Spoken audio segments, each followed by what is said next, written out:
पिछले पार्ट में रवि और सोनू को लगा था कि आखिरकार वे रामपुर गांव से बाहर निकल गए हैं, लेकिन कुछ किलोमीटर आगे जाने के बाद उन्हें सड़क के किनारे वही बोर्ड दिखाई दिया, रामपुर गांव में आपका स्वागत है। सोनू ने बाइक रोक दी।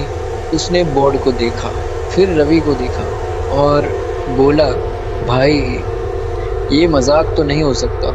रवि ने पीछे मुड़कर देखा, वही सड़क, वही पेड़, वही टूटा हुआ बिजली का खंभा और दूर वही रामपुर गांव। सोनू ने घबराकर कहा, हम तो सीधा जा रहे थे, फिर वापस यहाँ कैसे आ गए? रवि कुछ बोलता उससे पहले बाइक के पीछे से एक आवाज़ आई, किराया अभी बाकी है। दोनों धीरे धीरे पीछे मुड़े, लेकिन पीछे कोई नहीं था। सोनू बोला, भाई अब अगर तू बोलेगा कि ये भी मेरी आवाज़ थी तो मैं बाइक छोड़कर पैदल चला जाऊंगा। रवि ने कहा, पैदल जाएगा कहाँ? गांव तो पैदल भी हमारे पीछे आ जाएगा।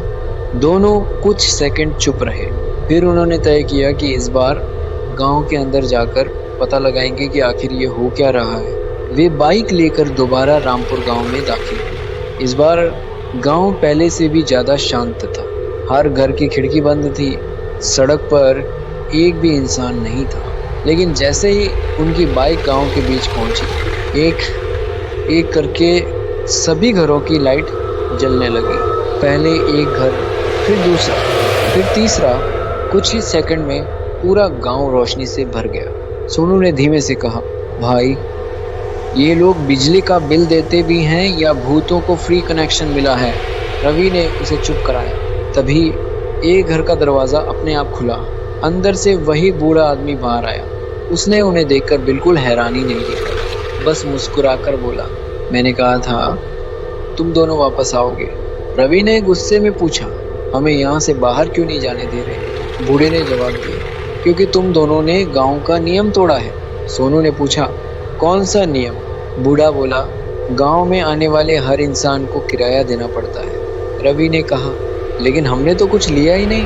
बूढ़ा धीरे से मुस्कुराया, तुमने लिया नहीं, वह थोड़ा करीब आया। तुम अपने साथ कुछ लेकर गए थे। रवि और सोनू एक दूसरे को देखने लगे। सोनू ने पूछा, क्या? बूढ़े ने उनकी बाइक की तरफ इशारा किया। दोनों ने बाइक को देखा। पीछे की सीट पर एक पुराना काला बैग रखा हुआ था। रवि चौंक गया, ये बैग यहाँ कैसे आया? सोनू बोला, भाई ये हमारा तो नहीं है। बूढ़ा बोला, इसे खोलो। रवि ने बैग उठाया। बैग काफ़ी भारी था। उसने धीरे धीरे उसकी जिप खोली। अंदर पुरानी तस्वीरें थी, सैकड़ों तस्वीरें। हर तस्वीर में रामपुर गांव दिखाई दे रहा था। लेकिन सबसे डरावनी बात यह थी, हर तस्वीर में दो लोग खड़े थे और वो दो लोग रवि और सोनू थे।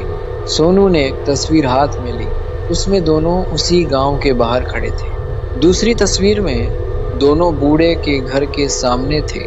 तीसरी तस्वीर में दोनों उसी कमरे में सो रहे थे। सोनू की आवाज़ कांपने लगी, भाई ये तस्वीरें कब की हैं? रवि ने पीछे तारीख देखी। उसकी आंखें फैल गई। तस्वीर पर तारीख थी 17 साल पुरानी। सोनू चिल्लाया, लेकिन हम तो तब बच्चे भी नहीं थे।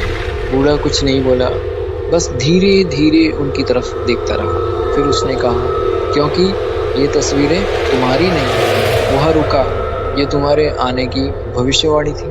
अचानक गांव के सारे दरवाजे एक साथ खुल गए।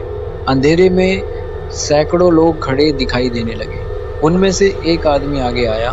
रवि ने उसे देखा और उसके पैरों तले ज़मीन खिसक गई। वो बिल्कुल रवि जैसा दिखता था। सोनू ने दूसरे आदमी की तरफ देखा, वह भी सोनू जैसा दिख रहा था। सोनू पीछे हटते हुए बोला, भाई ये क्या हो रहा है? रवि ने कांपते हुए कहा, शायद गांव में हम पहले भी आ चुके हैं। तभी बूढ़ा हंसने लगा। उसने कहा, तुम दोनों पहली बार इस गांव में नहीं आए हो। रवि ने पूछा, तो पहले कब आए थे? बूढ़ा बोला, 17 साल पहले। दोनों के चेहरे पर डर साफ दिखाई देने लगा। रवि ने पूछा, लेकिन तब तो हम। बूढ़े ने उसकी बात काट दी, तुम दोनों नहीं। वो पीछे खड़ी दो परछाइयों की तरफ देखने लगा। तुम दोनों के माता पिता। अचानक हवा तेज हो गई। सभी तस्वीरें जमीन पर उड़ने लगी। एक तस्वीर रवि के पैरों के पास आकर गिरी। उसमें उसके माता पिता उसी बूढ़े के सामने खड़े थे और तस्वीर के पीछे लिखा था, 2 लोग आए थे, 2 लोग वापस नहीं गए। रवि के हाथ कांपने लगे। सोनू ने पूछा, तो हमारे माता पिता कहाँ हैं? बूढ़े ने कोई जवाब नहीं दिया, बस गांव के सबसे पुराने घर की तरफ इशारा किया। घर के अंदर से धीरे धीरे किसी के चलने की आवाज आने लगी। थक थक थक। फिर दरवाजा अपने आप खुला। अंदर घना अंधेरा था और उस अंधेरे से 2 आवाजें आई। रवि जम गया। फिर दूसरी आवाज आई, सोनू। सोनू की आंखों में डर उतर गया क्योंकि वो आवाजें बिल्कुल उनके माता पिता जैसी थी। रवि एक कदम आगे बढ़ा। तभी बूढ़ा चिल्लाया, रुको। रवि रुक गया। बूढ़े ने कहा, अगर अंदर गए। वह कुछ सेकंड चुप रहा, फिर बोला, तो इस बार किराया सिर्फ 2 लोगों का नहीं होगा। अचानक पीछे से वही बच्चे की हंसी सुनाई दी। हाँ हा हा हा हा हा हा हा। दोनों ने पीछे देखा। वही रहस्यमयी बच्चा खड़ा था। उसके हाथ में एक पुरानी चाबी थी। बच्चे ने चाबी रवि की तरफ फेंकी और कहा, कमरा नंबर 13। फिर वो अंधेरे में गायब हो गया। रवि ने चाबी उठाई। उस पर सिर्फ एक नंबर लिखा था, 13। सोनू ने कांपते हुए पूछा, भाई ये कमरा कहाँ है? बूढ़े ने पहली बार डरते हुए कहा, गांव में कोई कमरा नंबर 13 नहीं है। तभी उनके पीछे एक दरवाजा दिखाई दिया जिस पर धीरे धीरे नंबर उभरने लगा। 13। दरवाजा अपने आप खुला। अंदर से अंधेरे में एक आवाज आई, आओ। रवि और सोनू ने एक दूसरे को देखा और तभी दरवाजा अचानक बंद हो गया। पार्ट 4 में कमरा नंबर 13 के अंदर क्या है? रवि और सोनू के माता पिता का रामपुर गांव से क्या संबंध था? और सबसे बड़ा सवाल, अगर गांव में कोई कमरा नंबर 13 था ही नहीं तो वो दरवाजा आया कहां से?